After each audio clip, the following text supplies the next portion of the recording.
জায়গায় কভার হয়ে যাবে এবং আমি বিশ্বাস করি এটা আনঅ্যাচিভেবল নয়, এটা অ্যাচিভেবল। এখানে দরকার সদিচ্ছা আর কঠোর পদক্ষেপ। আমরা সরকারের সাথে এই ব্যাপারে আছি।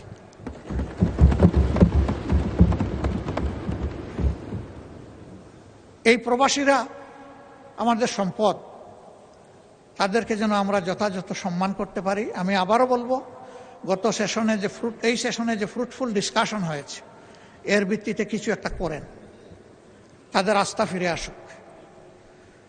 যদি আমরা স্বচ্ছতা মেনটেন করতে পারি, আমাদের প্রবাসী ফ্লো আবার বেড়ে যাবে, অনেক বেড়ে যাবে।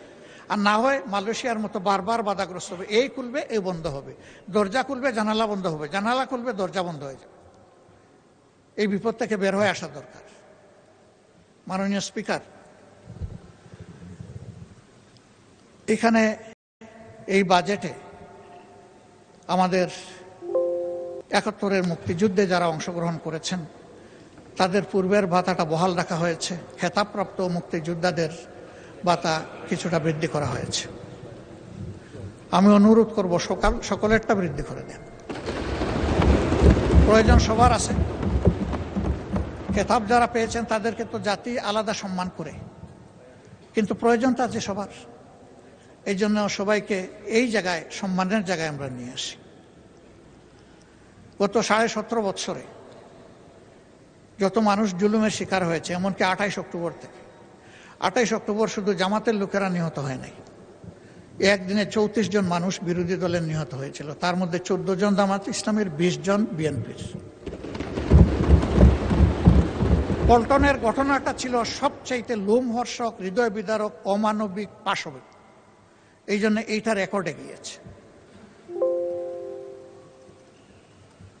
তাদেরকেও এই মজলুমের তালিকায় এনে 17.5 বছরে যারা খুন এবং গুমের শিকার হয়েছেন তাদের সকলকে বিবেচনায় আনা দরকার। জুলাই আন্দোলনে জুলাই যোদ্ধাদের যে সম্মান দেখানো হয়েছে, বিগত সরকার এটা দেখিয়েছে। আমি অনুরোধ করব এটাকে আরো আপফোল্ড করার জন্য। এই সরকার যেন আরো নতুন কিছু ভালো যোগ করে এখানে, তাহলে এই দেশের মায়েদের গর্মে বেশি বেশি করে বীর জন্ম নেবে ইনশাআল্লাহ। যখন বীর মাতারা দেখবেন তাদের সন্তানদেরকে সম্মান করা হচ্ছে, তখন এই দেশ বীরের দেশে পরিণত হবে। এর সর্বশেষ ভিকটিম হচ্ছে শরীফ ওসমান হাদি। আল্লাহর দরবারে তারও শাহাদত কামনা করছে। এই সবগুলার শুধু সামাজিক মূল্যায়ন নয়, বিচারিক মূল্যায়ন হতে হবে। সব কালপিটদেরকে, সে যত বড় যত উঁচু মাপের হোক, তাদেরকে বিচারের আওতায় আনতে হবে। কিন্তু সরকারের এই 4 মাসে একটা গণতান্ত্রিক সরকার প্রতিষ্ঠিত হওয়ার পর বিচারের যে গতি এই সমস্ত ক্ষতিগ্রস্ত ব্যক্তি এবং পরিবার আশা করেছিল, সেটা আমরা দেখতে পাচ্ছি না। আমরা দৃশ্যমান অগ্রগতি দেখতে চাই এই বিচারে। এবং আমি বিশ্বাস করি আমাদের নেতৃবৃন্দ নিহত হয়েছেন বেশি, কিন্তু জনশক্তি, কর্মী তো নিহত হয়েছে বিএনপিরই বেশি। দল হিসাবে আপনাদের একটা দায়িত্ব আছে নিজ সহকর্মীদের উপর ইনসাফ করার। সরকার হিসাবে দায়িত্ব আছে সারা দেশবাসী মজলুমদের উপর ইনসাফ করার। সেই ইনসাফটা আপনারা নিশ্চিত করেন। আমরা ইনসাফের কিছু তারতম্য দেখছি, সহযোগিতার জন্য দৃষ্টি আকর্ষণ করছি।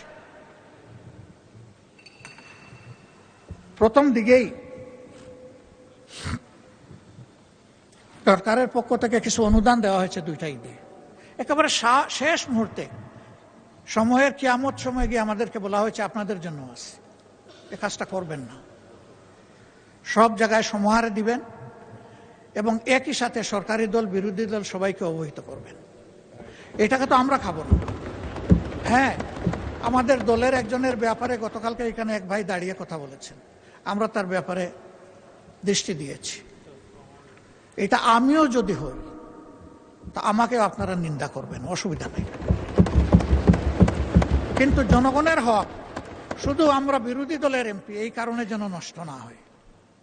প্রসঙ্গত বলতে চাই, প্রথম অধিবেশনের শেষ বক্তব্যে মাননীয় প্রধানমন্ত্রীর আগে আমি একটু কথা বলার সুযোগ পেয়েছিলাম। যে এলাকার মানুষ আমাকে নির্বাচিত করে এখানে পাঠিয়েছে, মিরপুর কাফরুলের ঢাকা 15 আসনের মানুষ, তাদের কিছু সুখ দুঃখের কথা বলেছিলাম। মাননীয় প্রধানমন্ত্রী সদয় হয়ে আমাকে তার বক্তব্যে বলেছিলেন যে আপনার ওই বিষয়গুলো আমাকে আপনি দিয়ে সহযোগিতা করুন, তথ্য দিয়ে। আমি 4 দিনের মাথায় সেটা তার দপ্তর এবং সংশ্লিষ্ট দপ্তরগুলোতে পৌঁছিয়েছি। এরপরে আবার কিছুদিন আগে একটা সফট রিমাইন্ডার দিয়েছি। হয়তো অনেক কাজের ভিড়ে চাপে তিনি এই দিকে খেয়াল দিতে পারেননি, কিন্তু আমি যে একটা ভুল করে ফেলেছি, আপনার এই আশ্বাসের পরে আমি যে এলাকার জনগণকে বলেছি যে মাননীয় প্রধানমন্ত্রী এটার দায়িত্ব নিয়েছেন, আপনারা আশ্বস্ত থাকুন।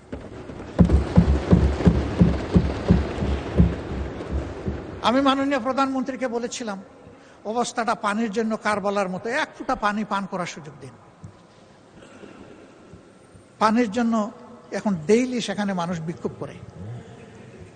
আবার কিছু অসাধু ব্যক্তি রাজনৈতিক যুগ সাজসে রাতের বেলা এরা পানির পাইপ কেটে বিভিন্ন জায়গায় তাদের পাওনাটা আদায় করে, অবৈধ পাওনা আদায় করে সেখানে পানির অবৈধ সংযোগও দিচ্ছে।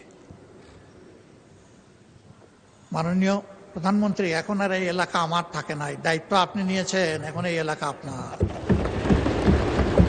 বদনাম সুনাম যা হবে আপনার হবে, আমি কিন্তু ভার মুক্ত। আমি বলে দিয়েছি যে উনি দায়িত্ব নিয়েছেন, এখন আপনি কি করবেন সেটা আপনার ব্যাপার। আমি শুধু স্মরণ করিয়ে দিলাম, এই একটি এলাকায় যদি প্রধানমন্ত্রীর কাছ থেকে বিরোধী দলের একজন ক্ষুদ্র সদস্য হিসাবে আমি ইনসাফ না পেয়ে থাকি, তাহলে সারা বাংলাদেশে বিরোধী দলের সদস্যরা কি পাচ্ছেন সেটা তো আমার আশা। তবে ধন্যবাদ জানাই মাননীয় স্থানীয় সরকার মন্ত্রীকে, তিনি সর্বশেষ একটা চিঠি এটাও কিয়ামতের আগে দিয়েছেন যে সকলের জন্য সমান এই আপনাদের এলাকার অ্যালটমেন্ট। আপনি যখনই দেন আপনাকে বিশেষ ধন্যবাদ, সমানভাবে দেওয়ার কারণে। এই সাম্যতাটাই চাচ্ছে, এইটাই মেনটেইন হোক সর্বক্ষেত্রে। মাননীয় স্পিকার, আমি সিলেটের মানুষ, একটা কথা সিলেটের ব্যাপারে বলতে হয়। সিলেট, উনি আবার হাফ সিলেটি, কাজে এখানে আমরা 1.5 জন 1+0.5। ঢাকা সিলেট যে মহাসড়ক 6 লেনের কাজ শুরু হয়েছে ফ্যাসিস্ট সরকারের আমলে, কিন্তু এইটা দেখে মনে হচ্ছে এটা বোধহয় আগ্রার তাজমহল জাতীয় কিছু হবে। কত বছর লাগবে আমরা জানি না। গুইসাপের মতো হাঁটি হাঁটি এটার কাজ চলছে। প্রধানমন্ত্রী নিজেও কিন্তু এটা এক্সপেরিয়েন্স করেছেন, তাকে ধন্যবাদ। কারণ ওই রাস্তা দিয়ে চলতে গেলে বঙ্গোপসাগরে যাওয়ার দরকার নাই, ঢেউ দেখতে গেলে ওখানেই যাওয়া যথেষ্ট। এর একটা অবসান চাইছিলেন বসে, আমি আপনার মাধ্যমে দৃষ্টি আকর্ষণ করলাম। যোগাযোগ মন্ত্রী মহোদয় সিলেট, উনি আবার আপনাকে সাহায্য করার জন্য বলেছি। দক্ষিণ পশ্চিমাঞ্চল যশোর, খুলনা এবং সাতক্ষীরা, এই 3টা জেলার বিস্তীর্ণ এলাকা ওয়াটার লকড হয়ে আছে দীর্ঘদিন ধরে, এর কোনো সমাধান নাই। ফলে কৃষক, কৃষি সবকিছু হুমকিতে পড়েছে, এমনকি শিল্পও হুমকিতে পড়েছে। আমি অনুরোধ করব অগ্রাধিকারের ভিত্তিতে এই বিষয়টার প্রতি নজর দিন। এবার মাননীয় স্পিকার, আপনি এখানে না থাকলেও আমি বলতাম, আপনি টাকার কারণে বলছি, আপনি মন খারাপ করবেন না, আপনি লজ্জা নেবেন না, আপনি ভাববেন না যে আমি আপনাকে খুশি করার জন্য বলছি। আমি আমার দায়বোধের জায়গা থেকে, দেশের ভালোবাসার জায়গা থেকে বলছি। ভোলা দেশের সর্বদক্ষিণের জেলা। এই জেলাটি অন্য কোনো জেলার সাথে স্থলভাগে সংযুক্ত নয়, এটাও একটা ওয়াটার লক জেলা, এটা বাংলাদেশের অংশ। তাদের অধিকার রয়েছে বাংলাদেশের অন্যান্য সকল জায়গার যোগাযোগ ব্যবস্থার যে সুবিধা তারা পেয়ে আসছেন, ভোলা এখন এটা পেতে চায়, এটা পাওয়া তাদের অধিকার। ভোলার এই সেতু শুধু ভোলাবাসীর কপাল পরিবর্তন করবে না, আল্লাহ তাআলা ভোলায় যে অপার সম্ভাবনা রেখেছেন, এই ভোলা গোটা বাংলাদেশের এক বিশাল অংশের চিত্র পরিবর্তন করে দিতে পারে। এই জন্য আমাদের নিয়ামতের খনি এই বুলা যেন আর উপেক্ষিত না থাকে। এই বুলার সেতুটা আসলেই এটি একটা সম্ভাবনার স্বপ্ন। এই সেতু বাস্তবায়ন হোক। আমার এই প্রস্তাবে সরকারি দল খুশি না, আমি কি করবো? আপনার দলই খুশি না। কই তারা তো সেই রকম উষ্ণ অভিনন্দন জানালেন না। মাননীয় স্পিকার, আমি আরো আপনাকে আশ্বস্ত করছি, বুলা আমার শ্বশুর বাড়ি নয়।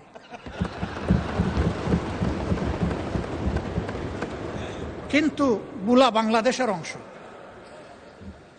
বাংলাদেশের প্রতি ইঞ্চি জায়গাকে আমি বিশ্বাস করি এই 350 বা 348 জন সংসদ সদস্য অন্তরে ধারণ করেন, আমিও ধারণ করি।